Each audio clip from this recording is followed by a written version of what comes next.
A storm is brewing over the future of thousands of international STEM students in the U.S. A new bill has been introduced in the Congress that threatens to eliminate the OPT, or the Optional Practical Training Program. It is a lifeline that allows international graduates to work in the U.S. for up to 3 years after they complete their studies in the STEM category, that is science, technology, engineering and math. This move comes amidst rising anti-immigrant policies that are being echoed by the Trump administration's aggressive stance on immigration. While previous attempts to scrap OPT failed, this time there's fear. It's palpable among students, especially those from India that make up about a third of the 300,000 international students in the U.S.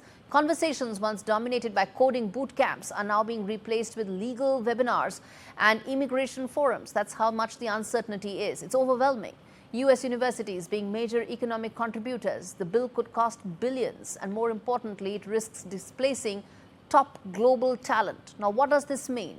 We want to decode this for all our students who may be looking to go there. And before that, let me quickly now put forth the big questions that I will now raise and hopefully try and find answers to. First up, why is Trump really targeting legal immigrants? It was a crackdown that started against illegal immigrants.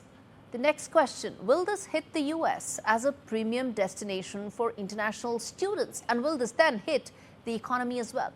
The next question, will targeting STEM students, that is science, technology, engineering and math students, actually hurt the U.S. economy significantly? The last question, what options are really left for F1 visa holders if they do not have OPT, that is the optional practical training? They will have to go back the moment their course ends. What are their options right now? Let's get into Sudhanshu Kaushik, who is Executive Director of the North American Association of Indian Students, joining me to talk more on this. Sudhanshu, good to have you on the broadcast. Let me start by asking you, how significant are the fears right now in the F1 student category, especially for the STEM students? Hi, Gaurie. Thanks for having me. Look, it's not just STEM students. I know that you're talking about the OPT legislation that was introduced in Congress, which has its merits, doesn't have its merits, and it's not likely to pass. The fear is among F1 students. Again, you know, the U.S. issues 400,000 F1 visas every single year. Almost half are given to Indian students. So proportionately, anything that happens legislatively within the international student demographic will proportionally affect Indian students. So obviously there is a fear of what's going to happen, but it's here. I don't know if you saw, but just yesterday, over 150 students have been deported from the United States. Their visas, their F1 visas have been revoked, and about 50 to 60 of them, proportionately, are Indians. Indeed. That they've had. Sudhanshu, which brings me to ask that the whole campaign was about illegals, right? They were called illegals. It was just about illegal aliens. Where exactly did highly educated students come into the middle of this? Yeah, I mean, this is not the opportunity to say, oh, we told you so. I'm from Alabama, so I understood that rhetoric. I've heard it my entire life growing up. And I've said this before, is when someone attacks you, they don't ask your nationality or if you're college educated or graduated. They don't ask you your visa status. You're different to them. And I think this is the same sort of rhetoric when it came to immigration, is just putting everyone under one gambit. And I just don't understand. You know, I was told that President Trump is a deal maker. He makes good business deals. How is this a good business deal when over $200 billion are at risk because Indian students, spend that much here in the United States on higher education, and putting fear in them, telling them that you might or might not have a future here, you might or might not even be able to get your degree here. I've heard a lot, Gaurie, about how, this isn't specifically for all international students or STEM students. A lot of my STEM friends are saying that, hey, we're safe. They want us. This legislation. Are you saying nobody's safe? Are you saying no international students are safe right now in the U.S. because of the uncertainty around visa concerns and the fact that they may be sent back?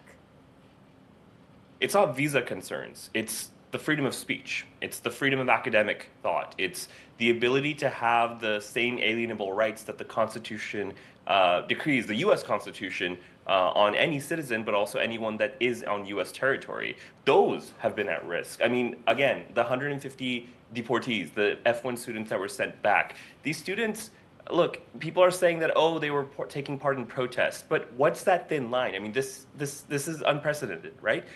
What's the thin line between criticizing the U.S. government on the tariff policies that now U.S. consulates and also security officials are checking social media if you've said anything or not, and taking part in a protest against, a genocide? So state resources are being spent on going through people or mining people's or students' social media accounts. I want to ask you this, that what are the legal options for F1 students or students who are looking at a very uncertain future right now in the US? Yeah, I mean, look, I'm not a lawyer. We do give pro bono legal advice as NAAIS.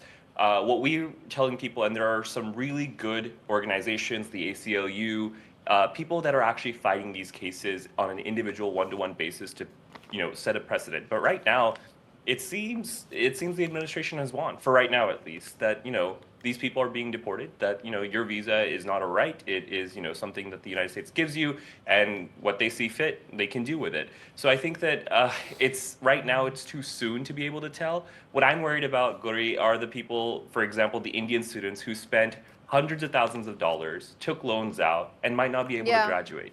Those people that were about to fight their dissertation but had to leave midway or self-deport. Yes. What happens to their 7 years of academic career life that they've spent? It's a lot of lives being disrupted. And the biggest fear, Gaurie, is about the amount of Indian students that come every single year. Indeed. It was a thriving business for Indians and the U.S. colleges. That's up for disruption. Absolutely, Sudhanshu. Thank you so much for joining me today on a story that impacts, as you rightly said, hundreds of thousands of students. And bottom line, viewers, really is that Donald Trump's crackdown on illegal immigrants has taken a very dangerous turn.